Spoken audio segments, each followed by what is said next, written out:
Here's your final chance to get a new launch, 3 minutes walk to MRT at a low entry price. Let's go. Hey guys, if you have been following me for the last 1.5 years since I started this channel, you all know that I lost my voice. If you follow my IG, the doctor actually sent me to see the ENT specialist, the ear, nose, throat specialist, and I was given this order to tell me to stop yapping for the next 14 days. And in my whole life, it's the first time I ever hear a specialist asking a patient to stop talking. Probably you are one of the viewers over here and you think that I'm talking too much already, and that's the reason why last week there wasn't any video. But I promise you, even though my voice has not been fully recovered, I'm going to film 2 videos today. And reason why is not just because I have promised to give you 1 week per video, but also because the next 2 launches are very interesting. One is of the lower quantum in the OCR, walking distance to MRT station. The other one is in one of the most prime districts in Singapore, and a freehold property that is on a totally different price point. And before I go on, if you appreciate my effort talking over here, even though my voice hasn't recovered, do me a favor by tapping the like button, because it's going to help me a great deal. Thank you so much. So how this video is going to be done is, number 1, the project overview briefly. Secondly, why I wouldn't buy Norwood Grand. Third, the expected pricing. Number 4, 5 reasons why you can consider investing in the Norwood Grand. And last but not least, my final thoughts on this project. Now, coming to the project overview, I'm very sure many of you have watched many other Norwood Grand videos that talks about the project overview for minutes and minutes. So in order not to waste your time talking about the same thing, I just go by a rapid fire version of the project overview. So here's how it goes. CDL, 99-year leasehold, 348 units, 3 minutes walk to MRT station. And last but not least, this is the second harmonization project in the entire Singapore, especially in the OCR. So that's what we have for the project overview. For those that are first time watching any content about the Norwood Grand, I will also link my 18-page ebook in the description. So if you wish to read up more, you can go down there. But if you wish to have a clearer assessment, right, you can also drop me a message at this number. Happy to share more with you. Now wait, before you go and download the ebook, don't kanchong, finish this video first, because I promise you there's a lot more insights than just the project overview. Now, before I head on to why I personally wouldn't consider buying Norwood Grand, the algorithm told me that 77.2% of you are not being subscribed to the channel. So is it because you don't like me? So you're watching my content for free but don't want to support? Just kidding. Please do so right now. Please subscribe to the channel because it's going to mean a great deal to me.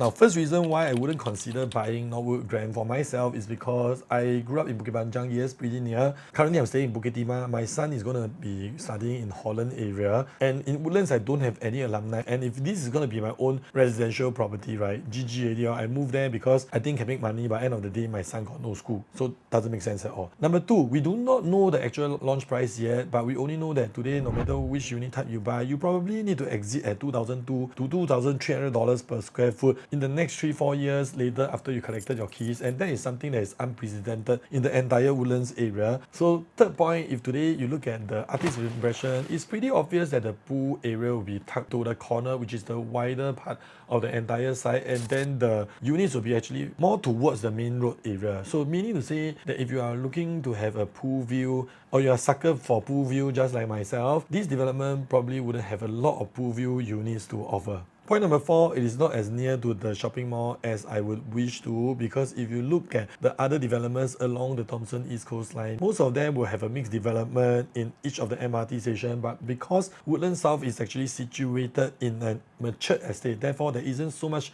room for you to build major shopping malls in that area. Last but not least, Norwood Grand is situated in a high density estate. Unlike the rest of the developments in the Thomson East Coast Line, most of them are actually in a private enclave. So all these are purely based on my personal opinion and mainly based on the own stay perspective. However, if you are someone that's looking for investment, right, please stay to the end because I'm going to share with you how I look at all these points from an investment perspective. Now, coming to the pricing, as of now, we don't have much information from the developer. All we can know is that if we reverse engineer, we'll be roughly able to see what is the pricing going to be. So this is what I've done based on edge prop. The break-even price for this development will be $1,687. So for those that already know what is harmonization, you need to add the 5 to 7% for the GFA harmonization. So meaning to say that if the developer is going to launch at a profit of 10%, it will be at $1,948 per square foot. At 15% profit margin, it will be at $2,000 $1,137 per square foot, and 20% profit margin, it will be at $2,125 per square foot. So this is purely based on my estimate, based on percentage, not representing anyone, neither PropNex nor the developer. But I've actually done an Excel that breaks down the price matrix. If you wish to use this as a budgeting, drop me a message. I'll be happy to send it over to you. And to get a rough idea of what is your affordability, and these are all the unit types that you can look forward to for you to do your own budgeting as well, to do your own Excel spreadsheet to see which are the units that is affordable to you. But I'm not going to go into the details until we get the actual phasing, whereby in part 2, we'll be sharing with you the unit types, the phasing, and which are the units you should be looking for in terms of investment, and for own stay, which are the ones that has a better chance of preserving its value. Now, to sum things up, nobody has the pricing right now, but we have the unit types already. Quite possible to guess the pricing, but more importantly, when we talk about the pricing and visibility, right, there's always an element of comparison within different projects that share similar attribute. And if you don't have the time to go and research, right, you can always drop me a message. I'm happy to go through a Zoom with you to share with you my views and my take, compare with different projects, whether this is a project that you should be considering. Next, we're going to talk about 5 reasons why I personally will look at Norwood Grand from an investor standpoint. And to keep the video short, I'm going to give you a very brief one, because in part 2, I'm going to be explaining more into the details. And also on the 11th of October, I'm holding a consumer seminar where you can come to the show flat, see the show flat for yourself, and listen to me live on the reasons why I would think that Norwood Grand is something that is worth investing in. So first and foremost, we all know that Woodlands is going through a major transformation whereby you're going to get the RTS into JB. Some will argue that people would rather stay in JB, but ask yourself today, if you have a child and they're going to school, will you stay in JB? Your child commute every single morning, 6:45 a.m. need to reach school, means 5 a.m. need to leave the house already. So logically speaking, those people that say that they would rather stay in JB, either they don't have kids, if not they are retirees. And some of you may say, bro, Woodlands is very, very far leh. Then ask you this question, is Jurong very far? Is Tampines very far? Is Pasir Ris very far? Then you'll be saying, no, like Woodlands further. Ask yourself this question. Today, right, if you're staying in Woodlands your entire life, like my editor sitting in front of me, stay Woodlands entire life, I ask her Woodlands better or Tampines better, she of course say Woodlands is better lah. And you're saying that Woodlands is not as good purely because you grew up in Jurong ma. But today, are you thinking from a home buyer or an investor? Putting on an investor cap, thinking that you're already growing waywards. That means you're no longer thinking like investor, you're purely based on emotional. And Jurong today is already tested $2,800 per square foot, and Tampines already trade above $2,000 per square foot. Is Woodlands at 2,000 PSF reasonable? Next, the developer track record. CDR has always known when they're bidding for land and launching their products. So meaning to say that when they bid, they go pretty aggressive. When they're selling, right, they usually will not say by overpricing their products. They usually want to get a good launch, sell, and then build their reputation from there onwards. So during the launch, you should be able to see value deals out there. Next, a Pent Up Demand. The last launch in Woodlands was 2011, which was about 13 years ago. And over 13 years before that, remember people that came out from poly 13 years ago, your monthly pay only $2,200. Now it's easily $3,000 to $3,500. The people in Woodlands has already grown. However, the projects in Woodlands, none of them are near MRT. This one is only 3 minutes. The closest competitor is 10 minutes away. So will there be Pent Up Demand? Next, the proximity to MRT. Currently in the OCR region, you don't really find many developments that are actually within 3 minutes walk to MRT station. So being 3 minutes walk to MRT station, which is the Thomson East Coast line, the newest line, the fastest line that takes you to Orchard Road within 3 minutes, right, means there's a certainty of resellability in the future because of its uniqueness. Last but not least, this is the only GFA harmonized project in the entire Woodlands, and this is the time where you see the PSF very high, $2,000 per square foot, because it's the first one. And largely due to that, I don't think the developers will actually launch it at a very, very high price. But once this development is launched at, let's say, $2,000 per square foot, if you're the developer for the next plot, would you be asking for $2,001 or $2,002? Because you know that there is a market for $2,000 per square foot. Meaning you say it's a first mover advantage in Woodlands in terms of the GFA harmonization.